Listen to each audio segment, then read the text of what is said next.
देख रहे हैं सत्यहिंदी.com। एक नजर अब तक की सुर्खियों पर। लोकसभा में नेता प्रतिपक्ष राहुल गांधी अमेरिका के बोस्टन पहुंच गए हैं। यहां पर ब्राउन यूनिवर्सिटी में उनका स्टूडेंट्स के साथ एक सेशन था, जिसमें उन्होंने महाराष्ट्र चुनाव का मुद्दा उठाया और कहा कि देश की चुनाव प्रणाली में गंभीर समस्या है। राहुल गांधी ने कहा कि सरल शब्दों में कहें तो विधानसभा चुनाव में महाराष्ट्र में युवाओं की संख्या से अधिक मतदान हुआ है। यह एक तथ्य है। चुनाव आयोग ने हमें शाम 5:30 बजे तक के मतदान के आंकड़े दिए और शाम 5:30 से 7:30 बजे के बीच जब मतदान बंद हो जाना चाहिए था, उस दौरान 65 लाख मतदाताओं ने मतदान किया।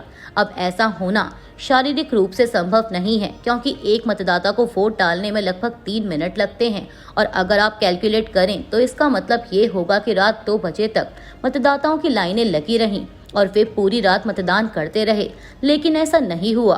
कांग्रेस नेता ने आगे कहा कि इसीलिए हमने उनसे पूछा कि क्या वीडियोग्राफी हो रही है। उन्होंने न केवल वीडियोग्राफी से इनकार कर दिया, बल्कि उन्होंने कानून ही बदल दिया।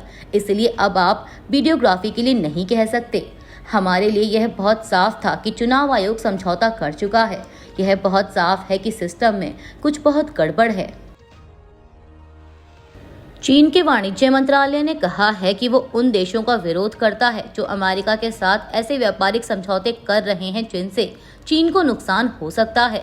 मंत्रालय ने साफ किया कि अगर ऐसा कुछ होता है तो चीन कड़े जवाबी कदम उठाने के लिए तैयार है। चीन के वाणिज्य मंत्रालय ने ये भी कहा कि तुष्टीकरण से शांति नहीं मिलेगी और चीन दूसरों के साथ मिलकर अमेरिका की एक तरफा नीतियों का सामना करने के लिए तैयार है। बता दें कि चीन का ये बयान उन रिपोर्ट्स के बाद आया है जिनमें कहा गया कि अमेरिका अन्य देशों पर चीन के साथ व्यापार सीमित करने का दबाव डाल सकता है। बदले में उन देशों को टैरिफ में छूट दी जा सकती है। समाजवादी पार्टी प्रमुख अखिलेश यादव ने रविवार को एक प्रेस कॉन्फ्रेंस कर भाजपा और प्रदेश के मुख्यमंत्री योगी आदित्यनाथ पर जमकर निशाना साधा। समाजवादी पार्टी के social media platform x account पर प्रेस विज्ञप्ति के मुताबिक अखिलेश यादव ने कहा कि समाज को कभी धर्म और कभी जाति के नाम पर बांटना ही भाजपा का काम है। अगर 2024 के लोकसभा चुनाव में भाजपा 400 सीटें जीत जाती तो आज सड़कों पर राइफल और तलवार लहरा रही होती।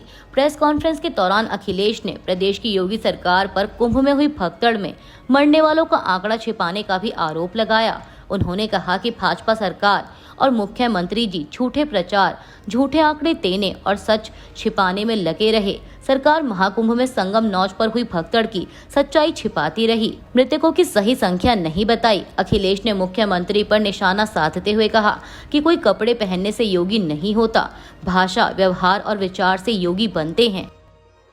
नेपाल की राजधानी काठमांडू में राजशाही की बहाली के समर्थन में रविवार को प्रदर्शन हुए। इन प्रदर्शनों को देखते हुए सरकारी इमारतों के आसपास बड़ी संख्या में सुरक्षा बलों को तैनात किया गया है। पुलिस ने राजतंत्र समर्थक राष्ट्रीय प्रजातंत्र पार्टी के कई प्रमुख सदस्यों को सुरक्षा के लिए लगाए गए बैरिकेड तोड़ने के बाद हिरासत में ले लिया, जिनमें इसके नेता राजेंद्र लिंगदेन भी शामिल हैं। बता दें कि इससे पहले नेपाल के गृह मंत्रालय ने कानून की अवहेलना करने के खिलाफ चेतावनी दी थी। दरअसल नेपाल में साल 2001 में दरबार हत्याकांड में राजा वीरेंद्र वीर विक्रम सिंह शाहदेव के साथ ही राज परिवार के अधिकतर सदस्यों की हत्या कर दी गई थी। इसके बाद ज्ञानेंद्र शाह को राजा बनाया गया। संवैधानिक राजशाही के बाद साल 2005 में राजा ज्ञानेंद्र शाह ने सरकार को हटाकर पूरी तरह से सत्ता अपने हाथ में ले ली थी। उनका कहना था कि माओवादियों को पूरी तरह से खत्म करने के लिए यह जरूरी है। इसके बाद राजा के खिलाफ बड़े प्रदर्शन हुए और अंत में साल 2008 में नेपाली संसद ने राजशाही समाप्त करने का प्रस्ताव पारित किया। इसी तरह से नेपाल एक हिंदू राष्ट्र से एक धर्मनिरपेक्ष गणतंत्र बन गया, लेकिन हाल ही में हुई राजनीतिक अस्थिरता की वजह से नेपाल में एक बार फिर से राजशाही के प्रति समर्थन बढ़ा है और देश को दोबारा एक हिंदू राष्ट्र घोषित करने की मांग भी हो रही है। महाराष्ट्र सरकार की भाषा परामर्श समिति ने मुख्यमंत्री देवेंद्र फडणवीस से कक्षा 1 से 5 तक के छात्रों के लिए हिंदी को अनिवार्य तीसरी भाषा बनाने के फैसले को वापस लेने का आग्रह किया है। वहीं फडणवीस ने रविवार को राज्य में हिंदी भाषा को थोपे जाने की चिंताओं को खारिज करते हुए कहा कि मराठी अनिवार्य बनी रहेगी। दरअसल आपको बता दें कि राज्य सरकार ने राष्ट्रीय शिक्षा नीति के तहत 3 भाषा फॉर्मूले को लागू करने के लिए अपनी मंजूरी दे दी है।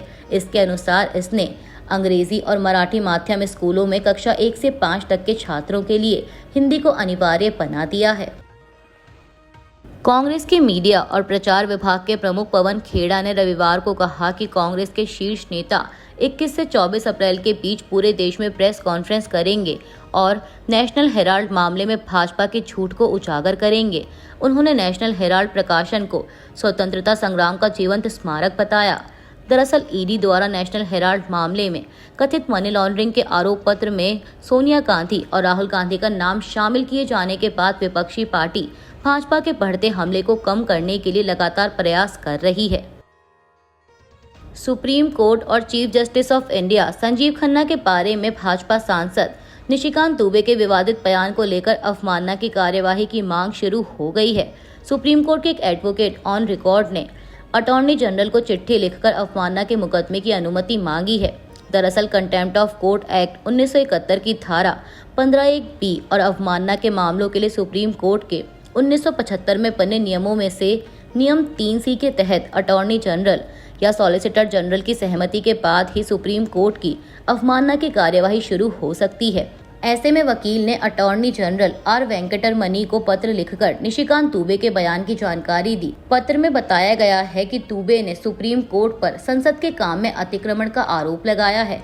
वह सुप्रीम कोर्ट पर अराजकता फैलाने का भी आरोप लगा रहे हैं। वकील ने लिखा कि संविधान में सुप्रीम कोर्ट को दायित्व दिया गया है कि वह किसी कानून की संवैधानिकता की जांच करे। निशिकांत दुबे बातों को गलत तरीके से रखकर सुप्रीम कोर्ट को बदनाम करने की कोशिश कर रहे हैं। चिट्ठी में यह भी कहा गया कि दुबे ने चीफ जस्टिस संजीव खन्ना का नाम लेकर उन्हें देश में सिविल वॉर के लिए जिम्मेदार भी बताया है। इस तरह के सभी वक्तव्य कंटेम्प्ट ऑफ कोर्ट एक्ट की धारा 2CI के तहत सुप्रीम कोर्ट की अवमानना है। इसलिए अटॉर्नी जनरल निशिकांत दुबे के खिलाफ अवमानना की कार्यवाही शुरू करने की अनुमति दें। यूक्रेन और रूस ने एक दूसरे पर 30 घंटे के ईस्टर सीज फायर के उल्लंघन का आरोप लगाया है। इस सीज फायर की घोषणा शनिवार को रूसी राष्ट्रपति व्लादिमीर पुतिन ने की थी। यूक्रेनी राष्ट्रपति व्लादिमीर जेलेंस्की का कहना है कि रविवार से अब तक रूस ने लगभग 3000 बार सीज फायर का उल्लंघन किया है। वहीं रूस के रक्षा मंत्रालय ने कहा कि उन्होंने यूक्रेन की ओर से किए गए हमलों को रोका। इसके अलावा रूस ने यूक्रेन पर सैकड़ों ड्रोन और गोले दागने का भी आरोप लगाया। गौरतलब है कि रूस ने 24 फरवरी 2022 को यूक्रेन पर बड़ा हमला किया था और अब वो यूक्रेन के करीब 20% हिस्से पर कब्जा कर चुका है। अभी के लिए बस इतना ही। बाकी की खबरों के लिए जुड़े रहिए सत्यहिंदी.com के साथ। Copyright disclaimer under Section 107 of the Copyright Act 1976. Allowance is made for fair use for purposes such as criticism, comment, news reporting, scholarship, and research. Fair use is a use permitted by copyright statute that might otherwise be infringing.